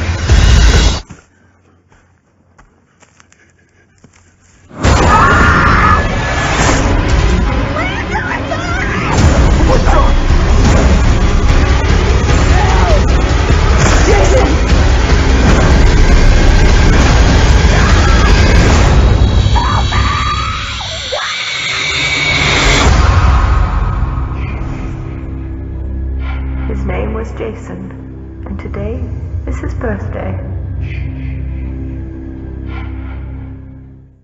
Right then, Friday the 13th from 2009, directed by Marcus Nispel, starring Jared Padalecki, Amanda Rigetti, Derek Mears, Travis Van Winkle, Aaron Yu, Jonathan Sadowski, Ben Fieldman, and loads more people I don't know. Plot for this one, according to IMDb, is a group of young adults discover a boarded-up Camp Crystal Lake where they soon encounter Jason Voorhees and his deadly intentions. Ooh. Which is weird, because Jason's never really had intentions, has he? No. And in fact, I think if people just left him alone, he'd just be happy. Yeah. Bit like Leatherface, really. Just leave him alone. Yeah, but it's people always go poking the bear. Well, they do. Yep. That's people for you. Aren't people bastards? They are. They're poking the bear. Next thing you know, everybody gets machete. Or he who pokes his nose into a pot of honey is going to get more than a sting in the nostril. Right. Or something like that. Something like that. I just made that up. Oh, I know, it shows. Or he who goes poking in, puts his nose in a bee's nest will get more than a nostril full of honey. There you go. What the fuck does that even mean? It means leave him alone. Oh, God help us. God okay, so Friday the 13th. So this came out in 2009. This was before the Elm Street remake, wasn't it? Oh, I don't know. I think it was just about before, but I don't remember if I saw it before Elm Street or not. Because I didn't see this at the cinema. I didn't either. No, I saw it on DVD and I wrote a review of it, which I think is still online somewhere. And I absolutely hated this film. Really? Really. Oh, boy. I say hated in the past tense. Okay, all right, I'm just checking. I'm like, oh, boy. Oh, shit. Yeah, I saw the trailer for it, and I really like the trailer. I'm not so down on these Platinum Dunes remakes as everyone else is, because everyone, as you know, I love the Texas Chainsaw Massacre, and I quite like the Amityville Horror remake as well, which they did. So right. I'm not completely down on them. I saw the trailer. I like the look of Jason, played by Derek Mears, who's been in Hills Have Eyes and a few other things. He's currently playing RoboCop on a TV insurance ad or something over here. Really? Yeah. Nice. Yeah. But he may make a good RoboCop, actually. He looks quite good. Anyway, it was directed by Marcus Nispel, who did the Texas Chainsaw Massacre remake. Yep. So for me, it's all the ingredients are in place, sort of thing. You know, I'm going to enjoy this, and I didn't. Wow, I'm surprised. To be honest, I listen to a lot of podcasts, and I hear a lot of people have reviewed this, and a lot of people seem to really like it, and I don't understand why. I think it's too dark. You can't make out what's going on in a lot of the time. The kills are bland. Jason's turned into Rambo. He takes hostages and has set up traps and underground tunnels. He's somehow become a marksman with a bow and arrow.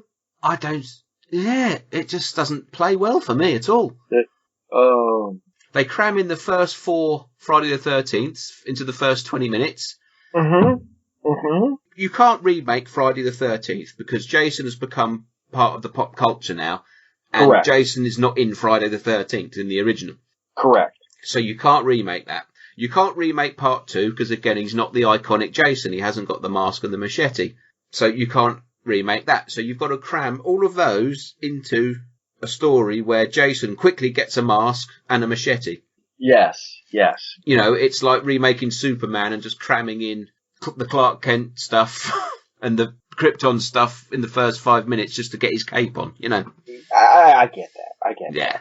And it feels very lazy. It feels very generic. And, you know, Friday the 13th don't take a lot, really. All you got to do is come up with some inventive kills.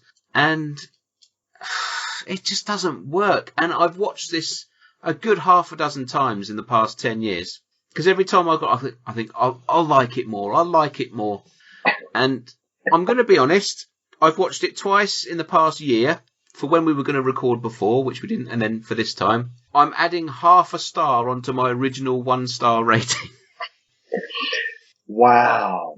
Only 1.5 star, Chris. 1.5. You know, and that is because you've got... the script is... that girl's tits are stupendous. Stupendous? Who says... I mean, I say stupendous when people ask me how I feel. I say, oh, I'm stupendous. But that's because I'm British and reserved.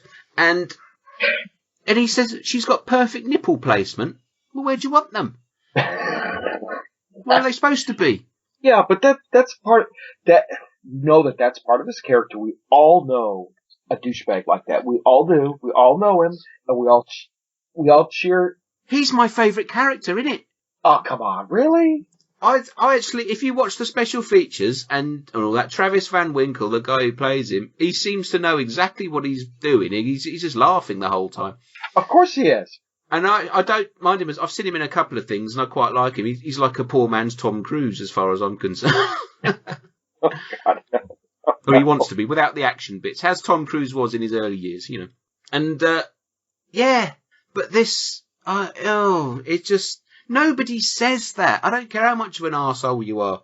You know, I'm not a ladies' man. I'm in no way a Lothario whatsoever, you know. And if I was to ever be in a situation with a woman and I said, your tits are stupendous, I couldn't look her in the eye again. Not that I'll be looking at her eyes, but you know what I mean? Yes, I know exactly what you mean. Yes, the script is terrible. It's not the greatest in the world, but it's not a bad movie. It's not. Yes, it is. No, it's not. It is not a bad movie. It is not a bad. Give me your take then. Convince me. Come on. So, I don't think I can convince you. You got 1.5 stars on it. It's a reasonable story. The plot line is a shit ton better than Freddy versus Jason. Okay. Yeah. Okay. So you know you've got somebody's sister who's missing. Now, do I want to say that the whole he's gone full on John Rambo and kidnapped her and put her in tunnels? I'm not the biggest fan of that. He could have just killed her and that's fine. That whole tunnel part, that was unnecessary. Well, they have the plot line where she's supposed to look a bit like Jason's mum. But what do they do with it? Nothing. I get that. But, the brother goes to look for it. It's not Eddie runs into a bunch of douchebags and they battle Jason. Yeah, like I said, you don't have to have much for a Friday the 13th. Right. It's very formulaic that you knew how it was going to play out. Yeah. All those guys are all douchebags. They're all going to die. They actually reminded me of the douchebags from Pumpkinhead, with the motorcycle. Yeah. I see that, yeah. Yeah. But it's not a bad movie. It's got a great kill. It's got the sleeping bag kill. Whoa. It's got a great kill. One kill. Yeah. Well, no, not necessarily. There's other ones. That's the one I wrote down. It was my favorite. Actually, I wrote that one down. What, the sleeping bag kill? Yeah. But when did Jason never torture people? Because that's a torture, cooking someone in a sleeping bag. I know. I don't know. Those were my favourite kids. Those kids in that little section at the beginning, they were better than the main ones. Yeah. I didn't mind the movie at all. I kind of enjoyed it. It was an interesting remake. Because what I always think is that you got to bring something. I enjoyed the backstory to Freddy in the remake. I enjoyed some of the backstory in Zombies Halloween. Yeah. I liked the newness they brought. Do I think that the whole kidnapping thing is smart? No. I thought that was unnecessary. But I enjoyed it. I liked, was it the Asian guy that, Chewie was his name. Yeah, right? But didn't you get the feeling generic Asian guy takes drugs, he's going to die, we know he's going to die. Yeah, him and his friend, all they did was smoke dope. I mean, absolutely. Absolutely. It's very formulaic. It's really super predictable. You know what's going to happen. Sam or Dean from Supernatural. I can never keep them straight. You know they're going to live. You don't expect a sister. That's a pseudo kind of big twist. But it was just really I did not mind it at all. Right. I honestly didn't. And you're going to laugh at me when I tell you how I ranked it. I mean, you're going to laugh. If you say what I think you're going to say, you're dead to me. You're going to, it's not 5 stars, don't worry. If we're having a repeat of Dracula 3D. No, but it might have upped its rating by half a point if it had a praying mantis in it. To be fair, I'd give it another half star if it had a praying mantis. Right. I enjoyed Derek Mears as Jason Voorhees. I thought he did I liked his physicality, actually, yes. It was an interesting representation of Jason. This one was a absolutely no-nonsense, supernatural, just killing machine. That was interesting. I really enjoyed that. Is he supernatural? Well, not in this one, but you know what I mean. Okay. Before you give your ranking, let me just add this. I did mention Tucker and Dale earlier. Yes. Right. What's the best kill in Tucker and Dale versus Evil? Oh, there's just so many of them. God, it's been so long since I've seen that. First one that springs to mind. The first one is the wood chipper one. Exactly, right? For me, where the guy, he literally is running at him trying to kill one of them, and he slips and falls into the wood chipper. Yeah. Brilliant. Yes. I love that gag as well. Brilliant, right? Yes. End of this film. Jared Padalecki. Is that how you pronounce his name? Padalecki? I don't know. Yeah, something like that, yeah. His name's more interesting than his performance, so I thought he was bland. Right, him and Jason are fighting. In all fairness, he's, you have a really super successful series like Supernatural. So whichever one he is, Sam or whatever, I can never keep him straight. I've never seen it. I don't know. Oh, it's a good show. It's actually really good. You should watch it. It's like 15 seasons.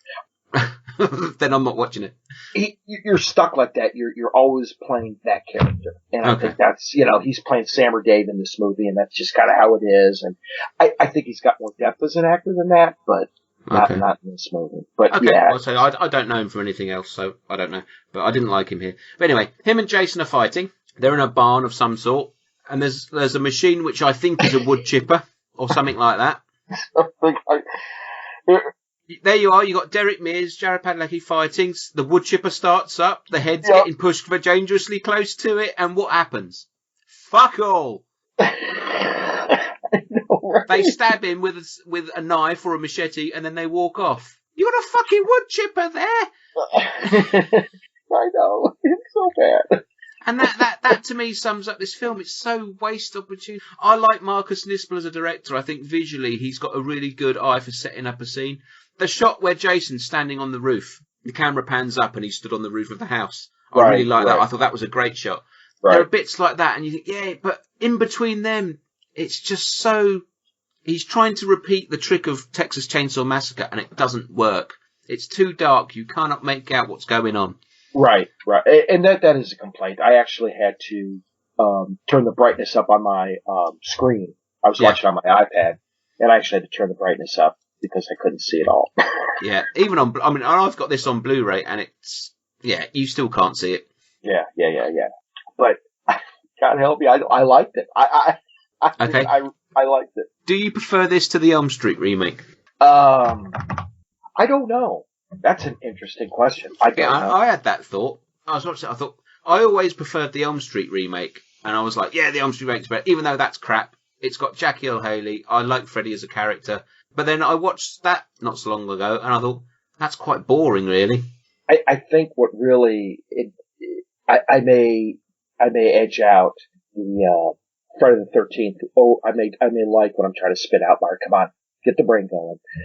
I think I like the Freddy remake better just because it fills in some backstory. I love that part about the backstory. I like that bit. I like where they're chasing him and they chase him in and they burn. I really like that part. Just like I like, I've got a lot of complaints about the zombie Halloween movie, but I enjoyed the backstory part. And they didn't really have that in this one, but for whatever reason, it just clicked with me. I just liked it. I'm going to say my opinion on the Elm Street remake has gone down over the years. Really? Yeah. Mine kind of has gone up a bit. And my opinion on this one, like I say, it's gone up half a star. If you put both of these in front of this and Elm Street in front of me and said, watch one right now, I would probably pick this one, mainly because even though it's crap, it's not boring. Yeah, I'd probably pick the Elm Street. Yeah, see, to me, the Elm Street one's boring, apart from that flashback bit, which I really like. So, okay, what was your ranking on this one? 3 out of 5. 3. Okay, I thought you were going to go 4, and then I'd have to turn Skype off and go and cry. No, I'm not that foolish. Okay, 3. Okay, I'll let you have that. Yeah. Mainly because you haven't mentioned found footage once this fucking series, this show either. I don't think I've seen a found footage. I'll have to rectify that. Whoa! Show. News alert! Myron hasn't watched a found footage film. No. Oh, we'll rectify that. Don't worry. Fucking hell. Yeah, okay. Yeah, I know. So that's a 1.5 stupendous tits from me and 3 perfectly placed nipples for you. Oh.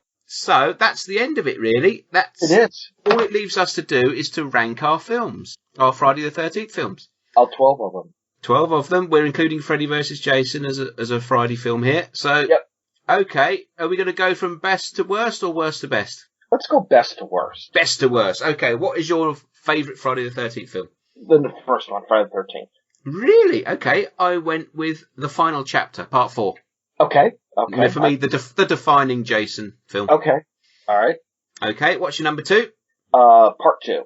Really? Okay, mine is Part 5. Oh boy, we're way out of line. Nobody likes. I love it. It's, apart from it not being Jason, it's Roy, the ambulance man. It's got everything a Friday the 13th film should have, and it's got the best pair of boobs in the series. Are we going to rank the boobs in the series as well? I'd have to go back and rewatch, and I don't want to. I do. Okay, what's your third favourite? Part 3. Part 3? Oh, you and me are opposites. Okay, my third one is Friday the 13th, the original. Yeah, we are totally opposite. Yeah, right. I still love the original. All right, here's where we go south. Okay, number 4. Go on then. The 2009. Oh. Yep. Okay, my number 4 is Jason Lives, Part 6. Part 6. Oh boy. There's nothing wrong. Entertaining as hell. No. Okay. My number 5 is actually Freddy vs. Jason. My number 5 is actually Freddy vs. Jason. Oh, nice. We agreed once. We've met around the halfway point. Now we're going to go the opposites. Right. Okay, number 6. Part 5. Okay, I've gone Jason X. Number 7 is Part 4. Okay, I've gone number 8, Jason Takes Manhattan. Okay. Number 8 is Jason Takes Manhattan. Okay, I've gone with Part 7, The New Blood. Okay, number 9 is Jason X. I've gone Part 3. And then number 10 for me is Part 6. I've gone Part 2. Wow, you didn't like Part 2 at all. No, I don't like it that much. I've always preferred Friday the 13th Part 2 to Halloween 2, the original Halloween 2. And now I've rewatched them both recently and I've switched on them as well. I prefer Halloween 2 now. Part 11 for number 11 for me is Part 7. Okay, I've gone Jason Goes to Hell. And number 12 is Jason Goes to Hell. I've gone the remake. You hated the remake. I hate the remake. You hated it. I do. Wow. Well, yeah, we couldn't be more different, really, apart from Freddy vs. Jason. It's the only one we've agreed on. Oh, boy. But such is the fun of these lists. That's right. Absolutely. Okay, so we can put Friday the 13th to bed now. We've done them. The 2-year saga that is Friday the 13th. And I'm sure that the masses have been clamouring to know what we think of them. Yeah, I'm sure, Chris. I know they have. I think Boris was going to call a Cobra meeting to discuss it. Chris has ranked the final chapter as his favourite Friday. Yeah, that's my Boris impression there. Oh, God. Oh, boy. Oh, it's like Boris was in the room. Right, okay, so that's done. What we got next? Oh, we got some feedback, haven't we? Yeah, we do. Oh, we've both got a bit of feedback to read. So, you've got one and I've got one. So, why don't you go first with yours? All right. This is from Jim.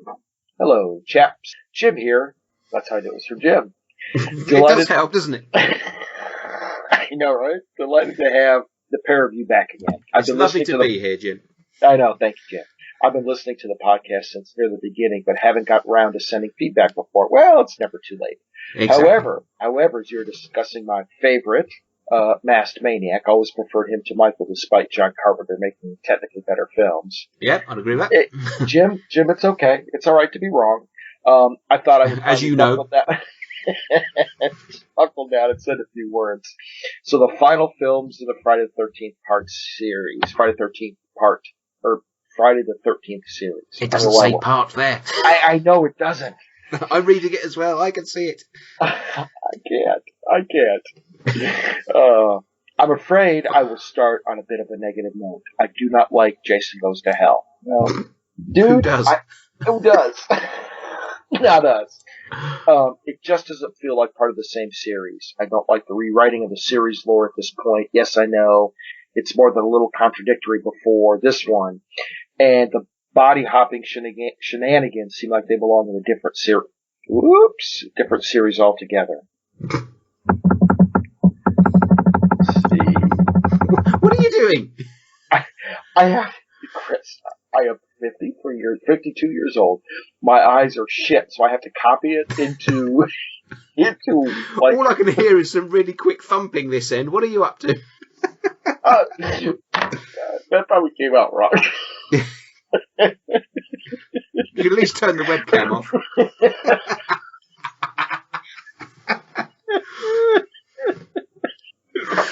My eyes are so bad I have to copy it into a word processor and blow up the font. So you heard me just trying to click on my trackpad to advance. So that thumping is you blowing up the font, is it? Brr. I can't win. Oh, God. After all these years, Jim writes in for the first time, and halfway through his letter, you have to do that. I lost my place. Jason X. Oh, God. Jason X or Jason in space. I'm sorry, Jim, if you prefer. I know it's silly and so self-aware it hurts, but I really like it anyways. Well, it's okay. And fun. It's fun. Yep. The kills are done well. The set pieces are nice and tense. Jason's cyborg look is really rather cool and menacing. Kane Hodder does the usual excellent job as our man in the mask and manages to project. He really does. Projected nearly as much anger and aggression as Ted White in Part 4. Yes. The hologram of Crystal Lake is a fun touch, too. Yeah. On to the main event, Freddy versus Jason. The match of the century. Well, it is. It was an enjoyable movie, as we learned. It wasn't really, but that didn't stop it making more money than any previous films in either series. I did not know that. Yeah. Did it really? Yep. I think up until then, Elm Street 4 was the most successful. Interesting. Thank you, Jim. I can't remember what Friday one was most successful. But like many fans, I've been waiting for this since the end of Jason Goes to Hell. Ken Kersinger is a competent Jason, and perhaps lacking a little in personality. Yeah. I like the way Robert Englund played Freddy in this. Less of a comedian and a bit more authentically nasty and menacing. Yeah. And the ghost girl who turns up with the marks of Freddy's glove across her eyes in the very few occasions when the true horror of Freddy's old crimes is really brought to life. Mm-hmm. Usually it's just implied with skipping Spectre or Bones. The films tend to shy away from what he used the gloves for when alive. And that's very true. Mm-hmm. I think through the whole Nightmare series, we have forgotten that it's all based on a child killer. Well, yeah. And from a technical point, when they got more money to do more special effects, they didn't use the glove so much for the killing purposes. After Part 3. Correct. He rarely kills with the glove. Yes, that is correct. It becomes almost more body horror kind of thing. Yeah. Apart from that, no idea what the Jason Mewes tribute act is. I mean, if you wanted that character, why not use Jason Mewes? Yeah, they did make a joke about that in the Never Sleep Again documentary. Oh, did they really? Yeah, they sit Jason Mewes down and he starts talking about the film and then he turns around and says, actually, I wasn't in this film. It was a guy who looked like me, and he walks off. Oh, gosh. The whole piece with the caterpillar was just cartoonish, and you pointed that out. Yeah. It pushed the mood of the film in the wrong direction for me, which could have got really quite dark what with the teenagers in Springwood Hospital, all the coma, and the adults not denying that was going on, but actively covering it up. Mm-hmm. And that was an interesting part I didn't even mention, but yeah, I agree, Jim. Yeah, absolutely. I enjoyed the big set piece fights. I would have liked to see a bit more of those included, as they were really the point of the exercise. I particularly liked the idea of Freddy using Jason's fears against him. On the whole, this was an enjoyable romp with some memorable visuals. You know what, Jim? I agree with you. Well, I say we didn't actually mention the fight at the end of Freddy vs. Jason. It is quite brutal. No, we didn't, and it's and I think he's right. It is kind of the point of the exercise, and yeah, maybe I think they did well with it. And maybe that's a commentary on the whole thing that we didn't even talk about that. Well, yeah. So, interesting. Okay, let me finish this, and I got a question for you. I particularly like the idea of Freddy using Jason's fear against him. On the whole, though, this was an enjoyable romp with some memorable visuals. Well, I've rambled long enough. Thanks for hearing your takes on the films, and can't wait to find out what you are tackling next. All the best, Jim. He is at Chiliblade on Twitter. Brilliant. Thanks, Jim. Thank you, Jim. So here's an interesting comment or point. Which do you like better as a series, Freddy or Jason? Yeah. See, for me, if you look at the series as a whole, Jason is the more consistent. Yes. I think from the best to the worst, it's not so much of a deep dive as it is in the Freddy films. But for me, the first 3 Elm Street films are pretty much better than anything in the Friday the 13th series. Yeah, you know what? I agree. And I still, to this day, it's almost like the Freddy will get a lifetime pass from me because of that scene. Was it Freddy? It's number 2 or number 3? The BDSM scene. Part 2. I can't. It's the high school kids at some weird, ridiculous bar, and the teacher brings it back to school and makes him run laps, and then he's got this weird. Yeah. I love Elm Street 2. It's the best one of the series. It is. It's the most horrifying. It's the most evil one. To me, none of the Friday the 13th films are 5-star films. Yeah. I don't think I'd give any of them 5 stars, whereas there's a couple of the Elm Streets that I would. But over the course of 12 films, the Jason films, with the exception of the remake, all sort of vary between the 2 and 4 star mark. Yes. You know what I mean? I know exactly what you mean. And I like the fact that at some point, the Friday the 13th tried to take itself too seriously. Freddy never tried to take them seriously, except for the first one. Never. Except for the first one, yeah. Never. Okay. Interesting. Well, yeah. I've got a bit of feedback. All right. It's from our friend Blue. Hi, Blue. Hi, Blue. This was sent to me about 2 years ago. And I've kept it so I could read it out. I knew I'd get there one day. Keep the faith. Keep the faith. Keep the faith. Here we go. Hi guys, Blue here from the Naughty Step. Yes, I'm still here and loving every second. With some feedback for the next Friday the 13th episode. Could somebody get her a piece of cake or a bowl of soup? It's been 2 years she's been stuck there. Yes. So, Jason Goes to Hell.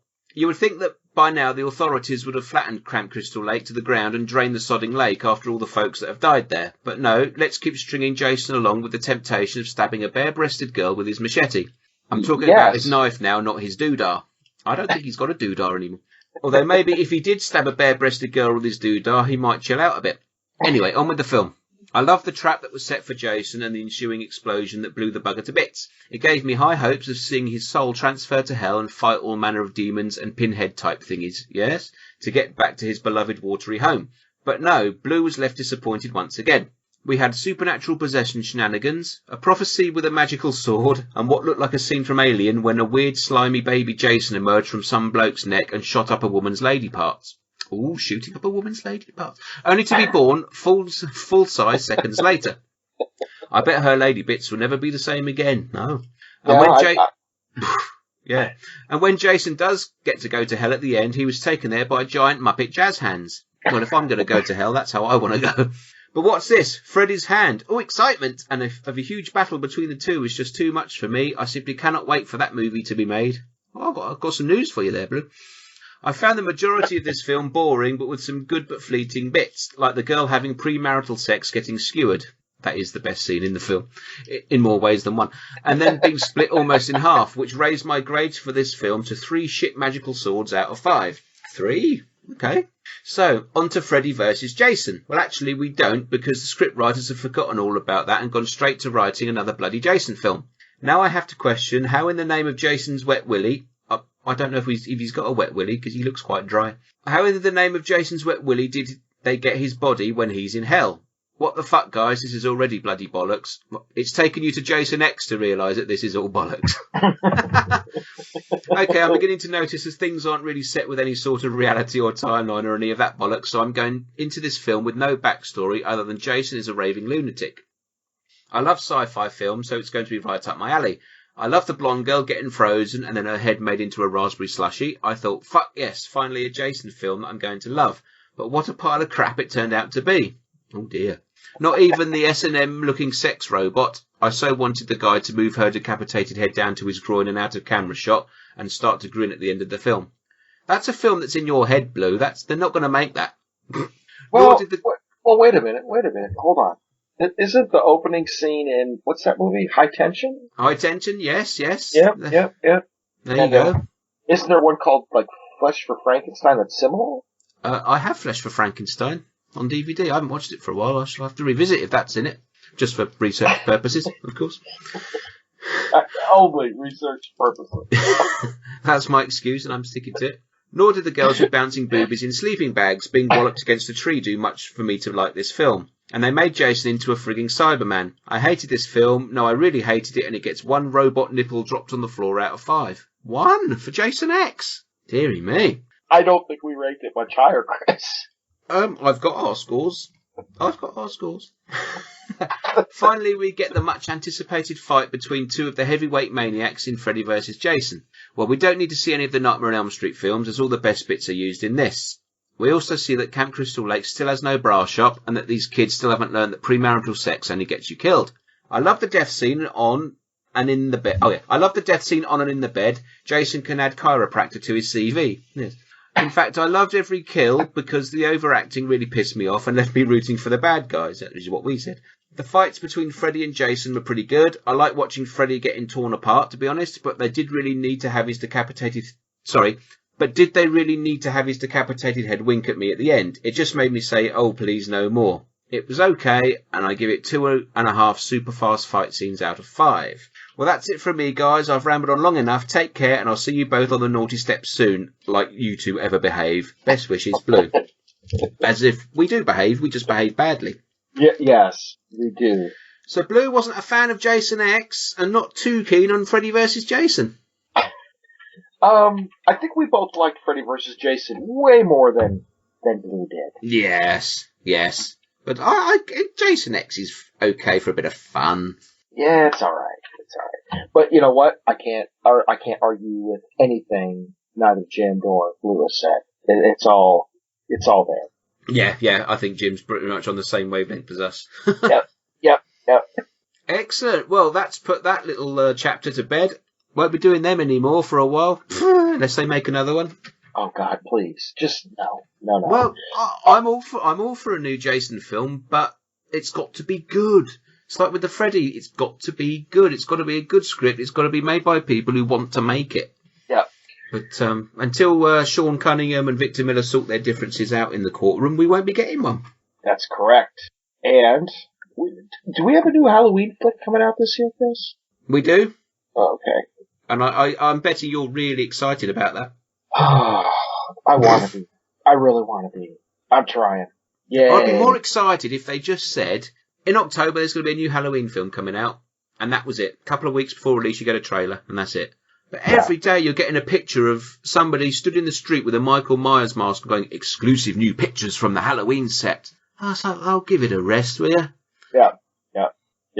We know it's coming. We know what Michael Myers looks like. We know Jamie Lee Curtis is in it. Just keep quiet until you've got something you can actually show us. Yep. And I still haven't even talked about my feelings of the Halloween one. No, we will get there later in the year. Okay. All right. We will do that. We'll do a little show or something when the new one comes out. All right. Fair enough. Okay, I think it's about time we start wrapping it up. Should we do some shout-outs? Let's do some shout-outs. As we've been away for a while, it's nice to make contact with people again. So I'm going to give a big shout out and a big hello to our brother from another mother, Mr. Gore Blimey. Hi, Gore. It's been a while. It's been a while, and I'm sure we will be hearing his voice once again very soon, as long as he can be asked to put a podcast out. Yes. You know what? Maybe this year we should set one goal, Chris. Maybe we should, in addition to doing another show, which appears at some point to be a big goal, maybe we should have another guest appearance of Gore Blimey for a show. I think that's a good idea. I think we just have to find the right film for him to talk about. I know. Yeah, well, let me think on that. We'll give it a thought. We'll give it some thought. I want to give a shout out to a new podcast I found. Do you know who Scott Weinberg is? Yes, I follow Scott on Twitter. Yes. Okay. So he's got a new podcast. Not new, but he's got one that he does, and it is called Science versus Fiction. And it is, hang on a second, I gotta get this right. Because my record will remain intact. Hang on. Let's see, I gotta get, IMDb, Chris, IMDb, because I do not want to disappoint you. And I almost. Why are you starting now? Shut up. Okay. Here it is. So Scott Weinberg does the Science versus Fiction, and he does it with, a guy by the name of Stephen D. Gennaro. Stephen's got astrophysics PhD. He's a smart guy. So they do kind of they analyze different movies from a science versus a fiction point of view. Like, for example, they did, I gotta get to the episodes. Hang on a second here. Let's see the episodes. Like they did Outbreak versus Contagion, where Stephen's brother, Vince, who's a doctor, who actually studies infectious disease, was a guest. They did Jason X versus Leprechaun 4, which is awesome. Okay, yeah. They did comparison of Interstellar versus Ad Astra. And so really what they focus on is the movie good? Is it enjoyable? And how's the science? You know, they did Venom versus Upgrade, Event Horizon versus Sunshine. So it's super enjoyable. They're totally funny. They're great.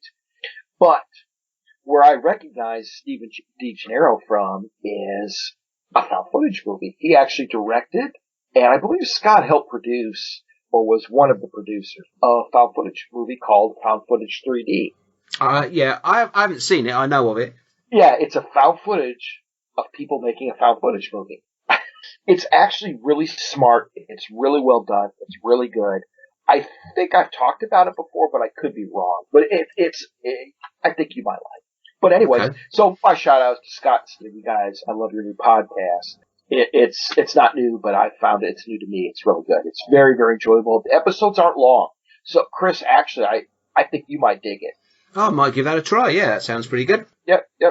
Yeah, I've heard a few of Scott on a few different podcasts over the years. So yeah. I always like what he has to say. He's never dickish about stuff. He always gives good insight, and he's never mean about anything. He's I enjoy it. It's good. Okay, from one expert to another, I'm going to give a big shout out to my buddy Duncan from the podcast Under the Stairs. Oh, Duncan, yeah, they're always good over there. Oh, I love that show. I mean, I put together this piece of trash every couple of weeks that we do. And, yeah. I know how long it takes me to do that. And the fact that he puts out about 6 shows a week to the quality that he does, I don't know how he does it. And he holds down a job and he's got a family. But, I was lucky enough to appear on them last year when they did their Teapots You did. Summer shows for the 90s films. And, absolutely. So big shout out to Dunk. I know he's always been a supporter of us as well, which is really nice to hear.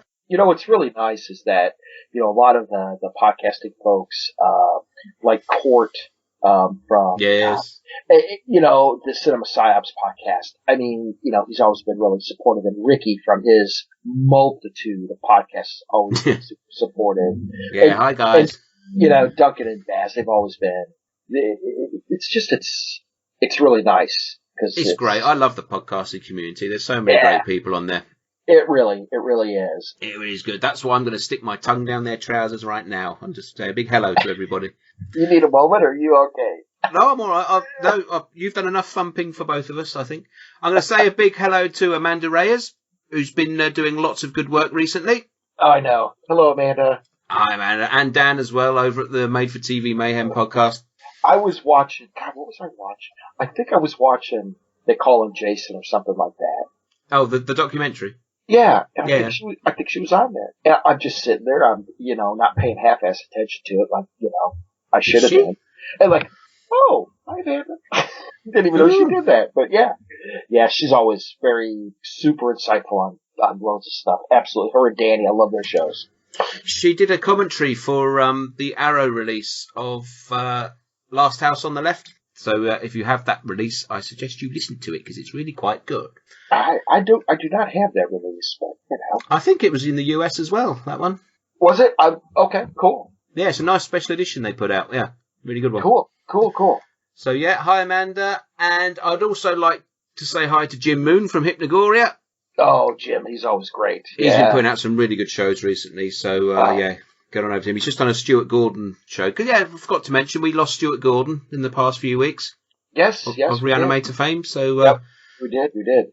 That was a big loss. So, yeah, Jim's put out a couple of shows to do with that, which has been really good. And we've also lost, along the way, the Strange and Deadly show. Yes. And Lost in the Omniverse. Tom and Chris obviously packed up their microphones, which is very, very sad. Maybe one day they'll pick them up again. Yep. Now, is Tom still doing the Twilight Zone? I believe so. Okay.